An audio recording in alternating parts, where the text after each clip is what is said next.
What's up, man? This your boy C-Note with Behind the Bag. I'm over here with KAMM, killer from Knoxville, Tennessee, straight from Germany. What's up with you, KAMM? Man, it's good, man. Shit, not fighting jet lag. So we're here. I'm glad to be here behind the bag, and we're gonna get into it. That's what's up, man.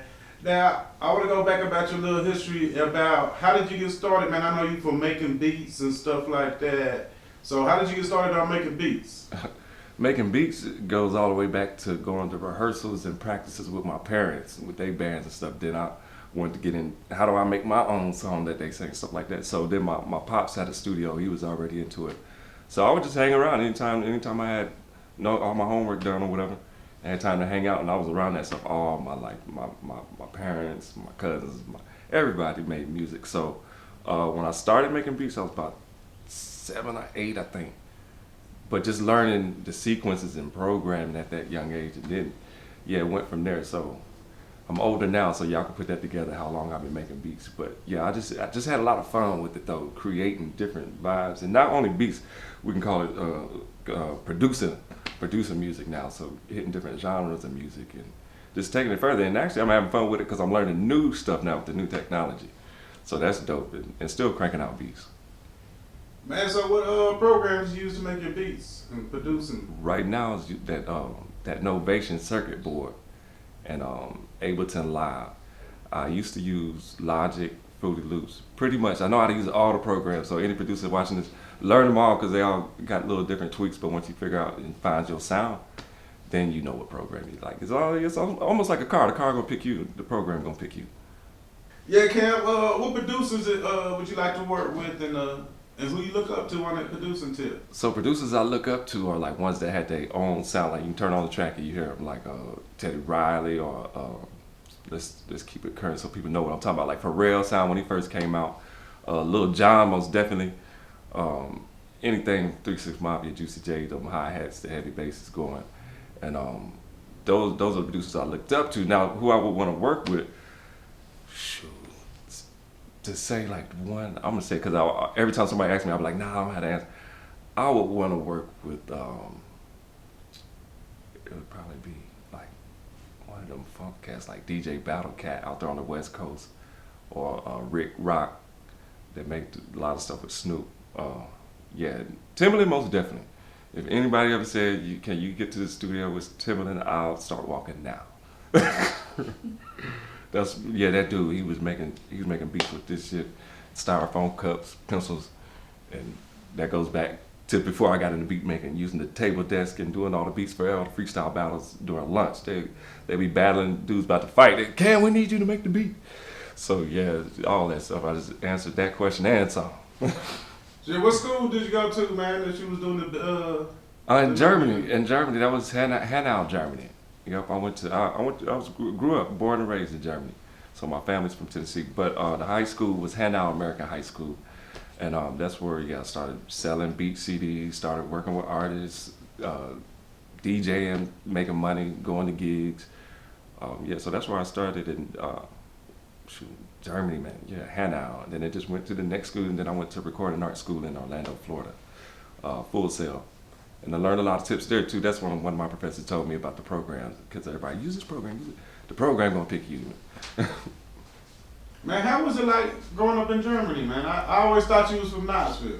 Yeah, my family's from Knoxville. My mother and my grandfather. But growing up in Germany, I loved it. Both of my parents taught us culture, traveling, and that's all we knew. So we didn't have that vibe to not like somebody because of the way they looked or their skin color, stuff like that. So I loved it, and that's why I still live there. And like I said, my family's here, so I'll come back home to visit, and I lived here, work with a lot of artists, but everybody knows you can find me in Deutschland, man. And so thank you for being here too, so that's why I'm in Knoxville. Man, how's the hip-hop scene in Germany? The hip-hop scene is very, very authentic there because they only could see it like back when hip-hop came out, like the traditional, the scratching and all that. So you still have those real hip-hop backpackers that still likes the authenticity, and the people coming with the records, the DJs, and they have different parties, and it varies with different age groups. Some of the young cats like some of the older stuff, and some of the old folks getting in the new. So the trap has made it over to Europe. There's trapping Greece, France, Romania, different languages. It's international, and that's what, yeah, growing up in our house is music's an international language, man. So you can go anywhere, and you gonna feel hip hop. They got the spray paint, they got the skateboards, they got pretty much they're hip to what's going on with the hip hop world. And how is it with your beats and over there, like selling beats and stuff? Because you just said, you know, your influences as far as 3 6 Mafia, Timberland, and all them. How does that match over there with the beats and stuff like that with different nationalities and things? Now you can hear my beats, and I use a lot of more live music. You can hear some of the funk and the bass lines and stuff like that. But actually, I've sold more beats here in Knoxville, Tennessee. So with that being said, that's when I was really into producing only. But now I've been doing more recording and signed to a recording company, VAM United in Germany. So I've been focusing on getting my message out through music, writing, rapping, singing, writing for other artists. And so going back to the beats, I produce my own music now. So even when I listen to some old school tracks or something, I'm like, man, I get a bass line. I can hit somebody up and say, can you send me a beat? Then they send me the same loop. And I'm done with that shit. So I customize it how I hear it. And if I need help, I call somebody. I've been in the music business enough where if I can't play the organ part, I'm going to call somebody to play the organ part. So I really make customized songs. Like people know the sound now. So when I'm in Germany, they do know they come in to get, they're going to have 808. So that's how that kind of works. I really don't go out so much and telling people I make beats. It's more, can we get that sound like that? Or can you help me fix that, tweak that? And stuff like that. I love helping. Teaching runs in our blood, man. Okay. Now the last time I really seen you around Knoxville, it was so long ago. I think I filmed you at Club La Rumba. That's how long ago. It was on that what DVD I don't remember it. I think it was the Las Vegas DVD. My second DVD, Volume 2, Las Vegas. She was over there with Gwapa and Yalk, and there was still Gutter Bound Entertainment. Gutter Bound. I think Gwapa just changed his name from Young Money to Gwapa. Yep, and before that he was Thirst, Young Money Thirst, and then went to Gwapa. And so what was the question? Ask the question again. What I basically asking you, what have you been doing since then?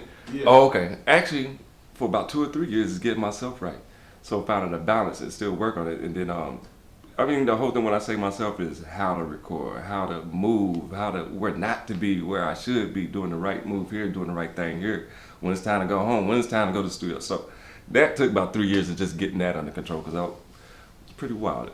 So, but it was just taking it from there and learning the balance. Still making moves, still doing shows, still traveling. I took on some other job fields like being an entertainment manager, taking a break from writing and taking it so serious. I had to make this single, I had to make that. But just finding a balance, man. And it sounds easy, but it's still balanced. It's still balanced now. So yeah, just finding the balance. That's what I've really been doing. I still had tours, still played music, still played drums, but you can still always work. You know what I'm saying? Just to how to make it better. You know what I'm saying? So that's why I did it. Actually letting other people come in and help. You know, and not change the sound, but it might be better. So listening is heavy in this game, because if you don't listen, you will get ran over. Excuse me. No problem. Now I know that we friends on Facebook, and I was scrolling through your little page and stuff, and I seen that somebody from Universal gave you that business card after your song came out, Swipe. At the Bambi Awards. They have the Bambi Awards in Germany. Sounds corny. When they told me you're going to the Bambi Awards, I was like, Bambi. But just to give you a little history, Elton John, Michael Jackson, Madonna, all in one awards. So that caliber there. And I was singing in the choir. I was singing background for a choir at that award show. And so when I went down, we was at the top, and I went downstairs to smoke a cigarette. The lady just heard me, and I had a few wines, so I'm talking to everybody, networking, doing my thing. And she said, you don't sing like you with the gospel choir. I said, yeah, I am. I'm with the gospel. She said, nah, you seem you have this look something else. So I went down there and just chopped it up with her. And about the music game, even though they gave me the card and stuff, they took me to this room where nobody else was at, had wine and all this stuff. But when you listen to people talk, they tell you what they didn't really have no plan for me that I thought was cool. They was going to use me as another pawn or whatever on chess. and move you around how they want to move you around.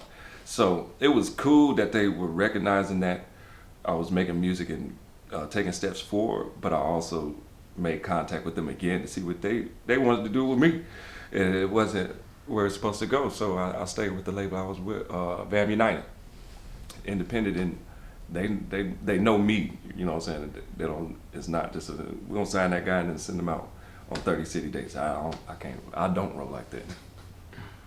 Now that's interesting that you said that people from Universal reached out to you, and you thought that basically what they had for you wasn't really for you, and this independent label that's smaller had a better vision. Yeah. Now explain how you came to that conclusion. Because most people would have just signed with Universal and just been happy. Because they wanted to put me on all the rap tours. But if you see me sometimes, you might say, "Oh yeah, he's a rapper, he's a rapper." But if you listen to a lot of my music, I'm singing a lot of my hooks. I'm singing a lot of different melodies. So I do get what Universal was coming from. You look like a rapper in Germany. From that department, we're gonna put you out there as the rapper, and that's why I knew that wasn't me, because a lot of other shit come with that. And so I stay with VAM United because they know me, they know my music, they know that they didn't try to make me change too much stuff with hats and you gonna wear this and make this kind of song. But I'll tell you this too, we had meetings about it and we were able to fix stuff like that too. So I knew I wouldn't have that much control if I was with Universal in Europe. I'll be in another bucket with another 18, 20 artists they have for that day. And then they see how much they can use you and work you. And I've seen that happen too. I know a guy who had a Universal contract. And I was young and I went up to him. I was like, man, I need to do a collab. He had all the bling and the stuff. I said, I need to work with you, man. He looked at me, he said, man, I wish I could collab with you. And that's when it kind of clicked there too. That was one thing that clicked. I was like, man, he got all this, they picking him up, traveling, he going to LA. But he had no control over his music. He didn't like none of the rhythm patterns. And I'm a music geek, so if my flams and my 16th note patterns ain't right, or 30, and it ain't hitting, I don't like it. So yeah, so that's what made me not do that. And like I said also earlier, my parents were in the music profession. They showed me a lot too. And I made mistakes, but some of them, like you talking, learning that balance. So that's what made me help me make that choice of staying independent, staying at home, or in Germany, not staying at home, but doing other jobs, doing gigs, doing tours, travel where I want to. If I did Universal, I wouldn't be able to hold this cup or drink what's in it. Now I know you got this little single you was promoting for a while called Swipe, man. Tell us how you came up with that song and what it's about. Swipe is about Tinder dates, Tinder experiences. And the funny thing is I never used Tinder in my life. And so we was in the studio and people were telling me about Tinder and telling me stories and they were hilarious. So I figured a way how to make it catchy. And then when the beat came on, we made the beat like from the piano.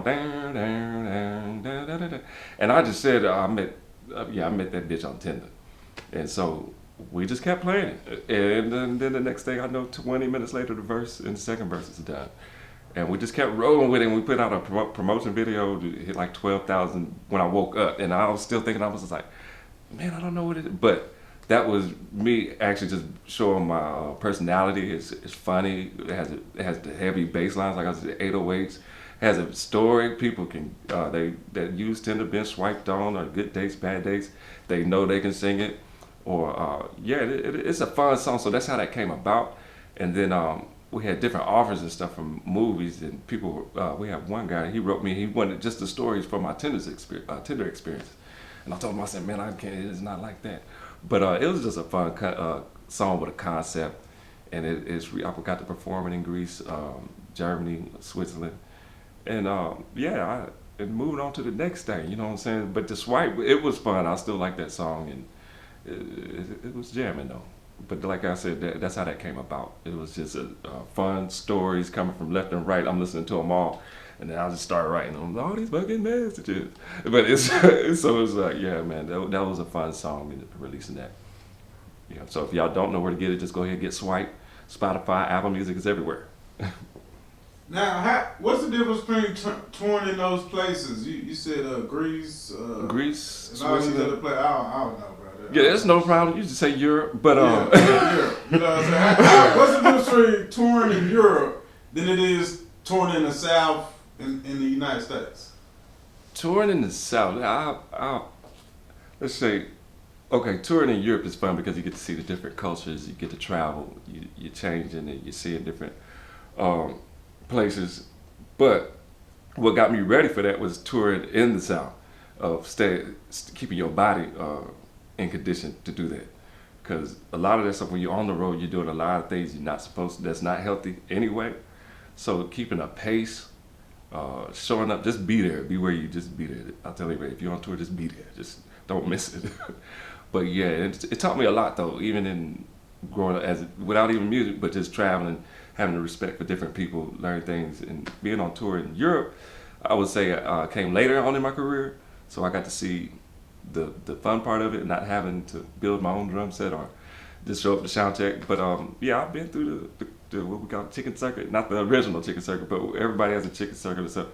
But all musicians work their way up, so driving ourselves to the tour, putting our own gas in, getting our own clothes, going to the interview, doing all that stuff. So it helped just not rushing it. So you know what I'm saying? That goes back to not signing with Universal. I love that experience part of it, just taking it step by step and not just going all the way, trying to go all the way to the top. Like, oh, what Universal didn't be sitting there.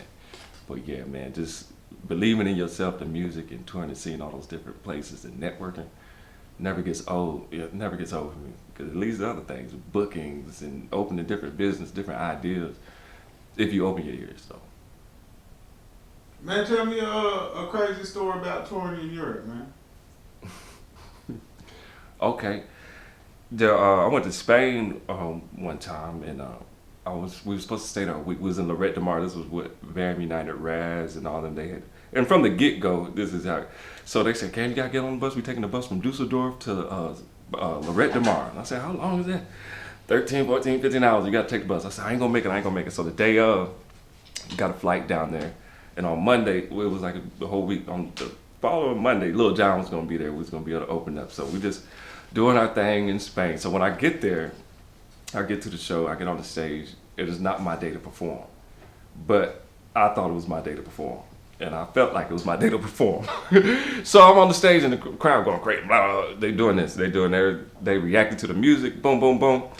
And I just tell them I didn't think they knew English. I said, "Y'all want me to jump in the pool?" So the stage is here. I'm on the stage. It's about I don't know, 10 feet, and then the pool. So I'm telling them, "Y'all want me to jump in?" I didn't think they was gonna understand, because I'm out there hollering, partying, jumping around. They said, yeah.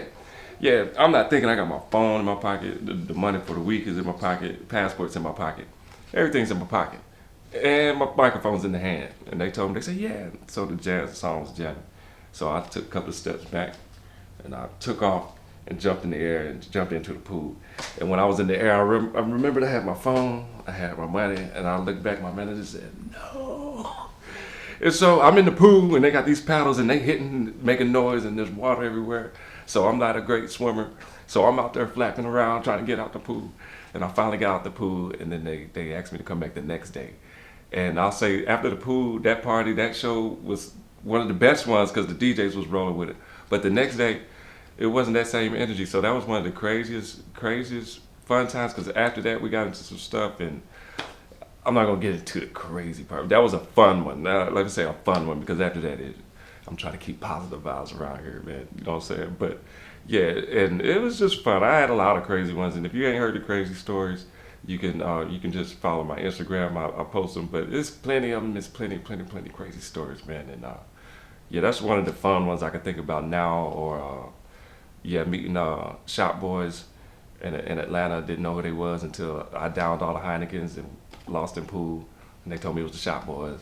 So I got a lot of crazy experiences, man. And just, yeah, I must leave it right there. You know what I'm saying? Because I can keep going, and I was like, no, I don't want to tell those, though. Some of them needs to stay in the family. And I know, since you over there in Germany, right? What's the difference in just, because when most people think of Germany, they usually just think white people. They don't really think black people. They don't really think hip hop. It's diverse. It's diverse. It's more international now. Yeah, so the music markets are open. So it's diverse. There's black folks, there's niggas, you know what I'm saying? There's Malakas, it's the same thing kind of everywhere. There's a ghetto here, there's a ghetto in Romania, there's a ghetto in Greece, there's a ghetto in Italy. But there's good people everywhere, man, and it's just you find them, you find the wrong ones. But yeah. Man, what does a ghetto in Greece look like, my nigga? In Greece, no ceilings on the roof or no roads, or you only one on the island, or yeah. What you mean no roofs, cuz? Like here, Yeah. you don't have one.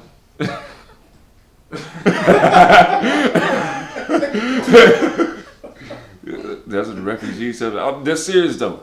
I was out in coast of Greece for 6 months, and some places like that. Not joking on them or nothing, but there's some places that's rough, and they don't call it the ghetto or nothing like that. But just to put everybody on the kind of what it is, yeah. So it's not like you go over there and you just 100% safe. It is safer. Like I do keep up with the news in the States and stuff. There's a lot of shootings and stuff, but it's kind of more stress free for me, if I say that part. But yeah, that's what I think about a year or so. Yeah, you just adjust. So how's the racial tension out there compared to Tennessee? It's worse in Tennessee, but let me say something about Europe. It depends where you're at. You go to like Germany, if you don't know any history about it, they had the East and the West, and you can go to the East now and you can feel some of the tension or something. Just even being there, not saying somebody's gonna come out and at you, but some of them haven't seen black folks since the wall, or never seen black folks. You know what I'm saying, to this day. So some of it's not racial, some of it's curiosity. Some of it, like I said, you run into something that is racial. They think I do like chicken, but everybody think all black folks only eat chicken. So it's it's everywhere.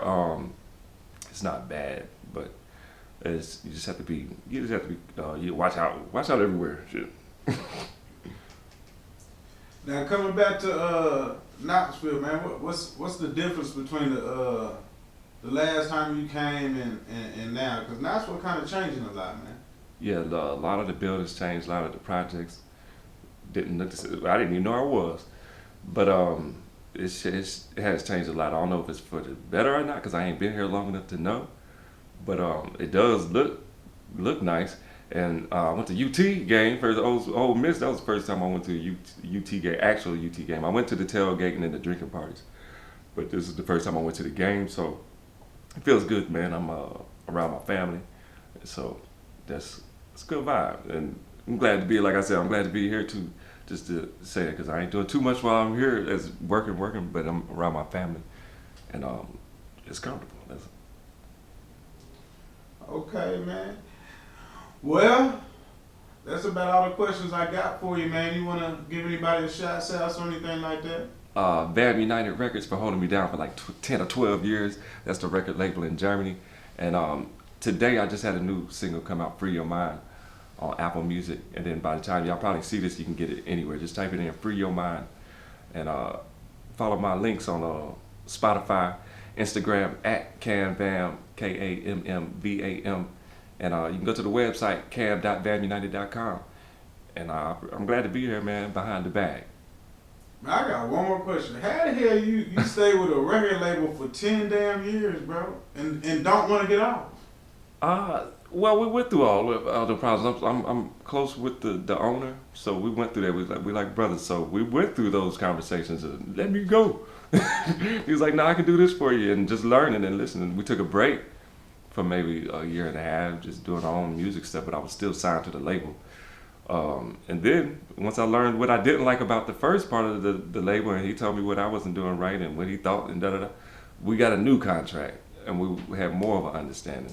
So, and that's how it was. But like I said in the beginning, he knows me, and he knows me as a person. He knows where not to be, where to go. You know what I'm saying? So that's why I do like being there. I'm taken care of, good, comfortable, and we're working our way forward. We're not going backwards. But like I said, we got the new single, Free Your Mind, just came out, and Excel just came out last month. That's another jam. And then my album is gonna be coming out. It's like a video. We don't even have a name for it, but it's an album and video where we do the documentary. It's called Hippie Road, and that's gonna be funk, dance, soul, a little rap in there. But it's feel good music, man. Like I said, I ain't doing too much rapping and keeping up with a lot of people, but the beats and just hearing the new artists and stuff, that's dope too, because they are jamming. These new artists, I have nothing to say about their style, but we was doing the same shit. All skeet. It didn't make no sense, did it? But I like music, man. and I appreciate the invite for coming out here. Okay. What now? When people want to hit you up for features and beats or anything like that, what do they need to do? Cool. If you're serious about getting a feature, you can contact office@vamunited.de. If you want beats, find me on Facebook, Instagram, and we'll go from there. At KAMM for Instagram, Facebook.com/KAMM United. Send me a message. We'll take it from there. I'm not hard to get a hold of. I'm always on Facebook. I'm always on social media, and you can find all that stuff, man. It's no problem.